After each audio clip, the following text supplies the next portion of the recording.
Hello and welcome to this Autodesk Fusion 360 simulation validation example. Today we're going to take a look at a static stress analysis of a thin-walled cylinder with a axial load applied to it. So let me go ahead and get the PowerPoint out of the way and we can get a little more details from our Excel sheet. So again, thin-walled cylinder, uniform axial load. This is a Rourke and Young example from the 5th edition, page 448, table 29, case 1A. Our objective is to find the deformation in a thin-walled pressure vessel. The axial load that is given to us is 1,000 pounds per linear inch. So if we take that 1,000 pounds per inch multiplied by 2 pi r, in this case the radius is 5 inch, we end up with a total load of 31,416-ish pounds that would be applied. I'm going to do this model as a quarter symmetry model. That is, I'm only going to model 1/4 of the cylinder. So the load that I will be applying is 7,853. The thickness on that is going to be 0.1 inch. The material data we need, the modulus is 30E6 with a Poissons of 0.3. The cylinder is 12 inches tall, again with a mean radius of 5 inch.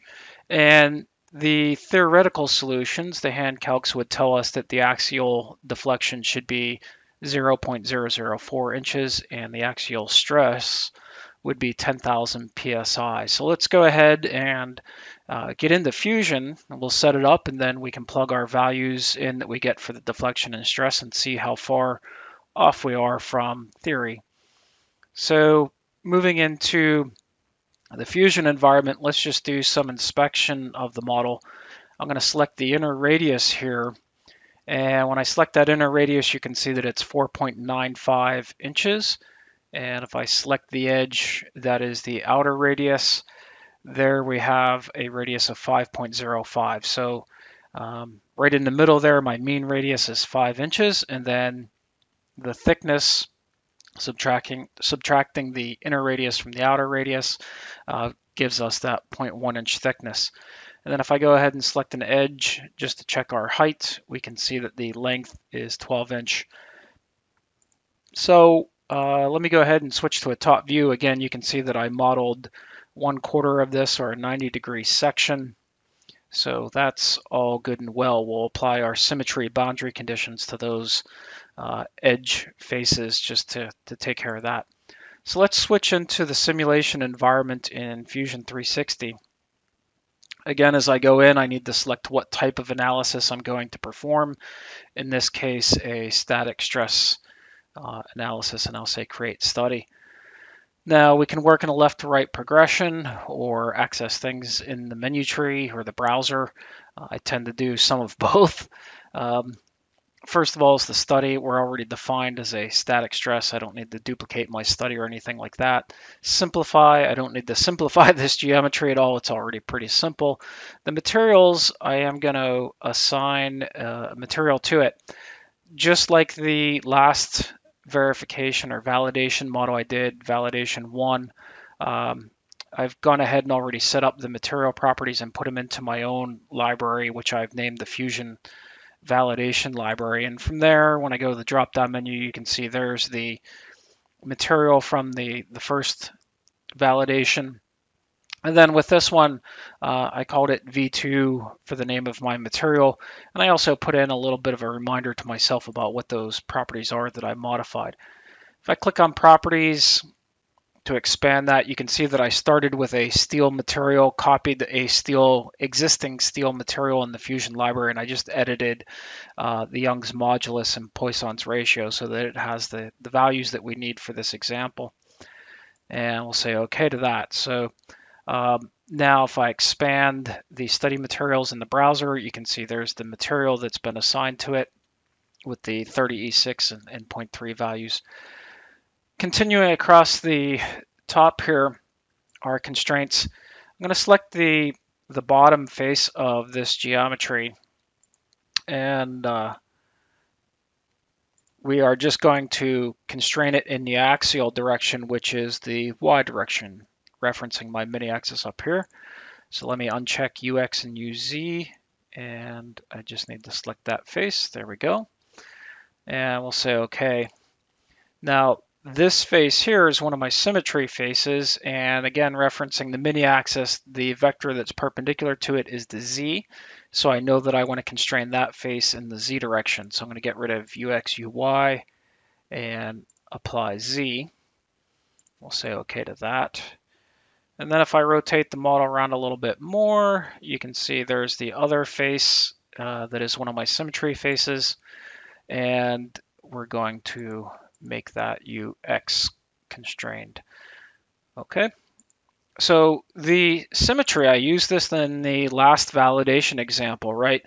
Envision that this is a full 360 degree cylinder, and we're going to hold it at the bottom, where we're going to apply a force around the perimeter at the top.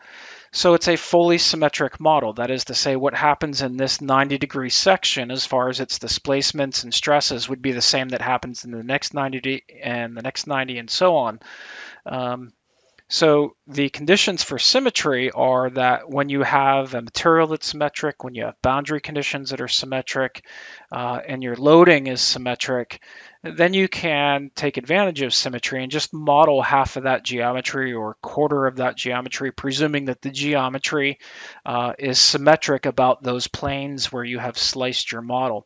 And then what you have to do is go into those surfaces and apply your symmetry constraints.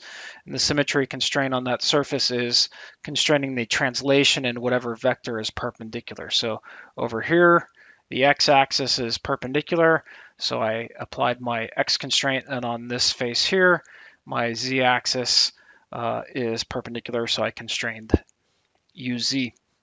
All right, let's go into loads. Go to the loads pull down menu, a lot of different loads that we can access. We need to apply a structural load and a force. And the force was calculated, remember, based on the fact that we have a quarter model here. So I'm going to tell it that I want to enter this in by vector. The y-axis is the direction we want to go, and in the positive y direction. So Fy is going to be 7,853.98 pounds force. We'll say OK.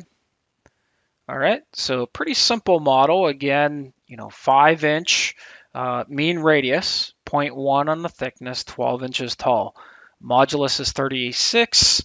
The Poisson's ratio is 0.3, and then the load defined for us was 1,000 pounds per linear inch. So the only math involved was a little bit of figuring out, what is that force over the length of, 1/4 of this cylinder. Going across the top again, picking up there, we don't have to do anything with contacts. We don't have an assembly, so we don't have to worry about that. The mesh, normally you can just go ahead and analyze the model. The program will apply a default mesh. I do generally like to try different mesh sizes and make sure that my model is not mesh size dependent. I've already explored this one a little bit, so I'm going to enter in my own parameters. So I'm just clicking the pencil icon next to mesh. Now, normally it's on model based size. Basically, that means you can adjust it by slider. It picks out a reasonable mesh size based on think of about a box that totally encompasses your geometry. And the further you go towards the left end of the spectrum, the finer the mesh size is that will be applied. Directly below that is a checkbox where you can say to scale it by part. So if you have an assembly with a variety of different sized parts, if you click that box, then you can see the tool tip that's coming up there. It can apply different mesh sizes to different parts. I don't have an assembly. I'm going to do an absolute mesh size here. And I'm going to go kind of fine, 0.2 inch on the mesh size. I'm going to go into my advanced settings here. Since I'm going with a finer mesh size, I don't need the higher order or parabolic elements. I'm going to go with linear elements here. And we'll say OK and generate the mesh. I did point it out last time, the program in our first validation, the program does have the ability to adaptively refine the mesh. I tend to just like to enter in my own values. I don't use it a whole lot. Every now and again I do, but just so you know, the program does have that capability if you'd like to use it. So it's meshed. I have material, loads, constraints. We are ready to execute this analysis. So I can go to solve, and there I have my options. I can either choose to solve it on the cloud or locally. Why don't we send it off to the cloud just for fun so you can see what sort of time this is going to take us to cloud solve something. So I won't edit the video here. You'll be seeing everything real time as far as how long it takes. So you can see that it already sent the model to the cloud. Sometimes maybe I missed it. Sometimes the next step is scheduling while it's looking for a computer to solve on.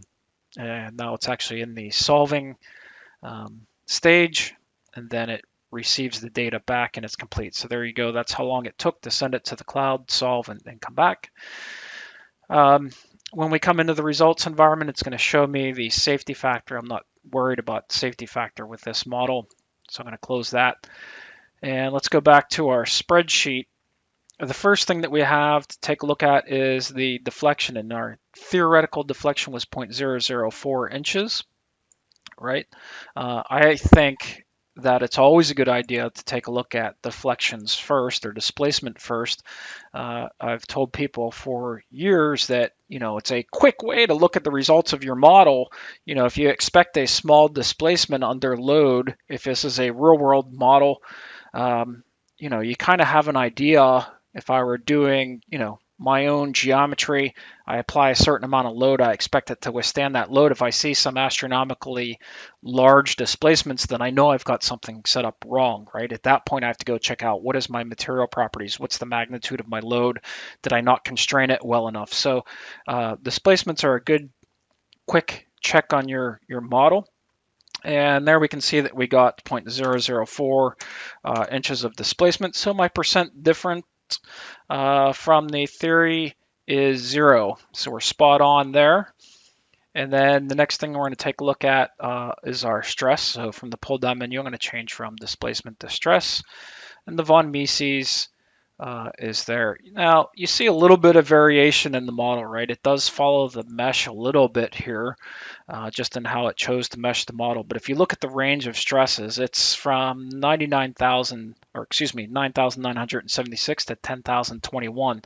It's not a whole lot of difference in the range of the results here. And I'm going to choose something right about the middle. So let's get away from the end effects of our model where we constrained it and where we load it.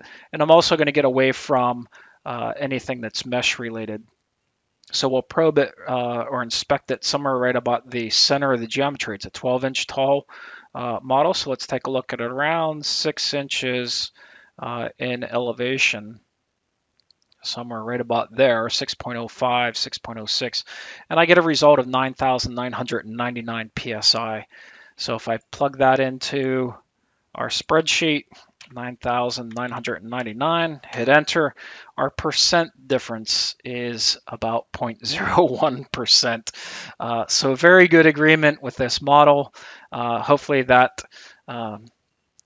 validation example helps to improve, your acceptance of the Fusion product, and hopefully the demo shows you a little bit about how easy it is to use. And thanks for watching. Have a good day.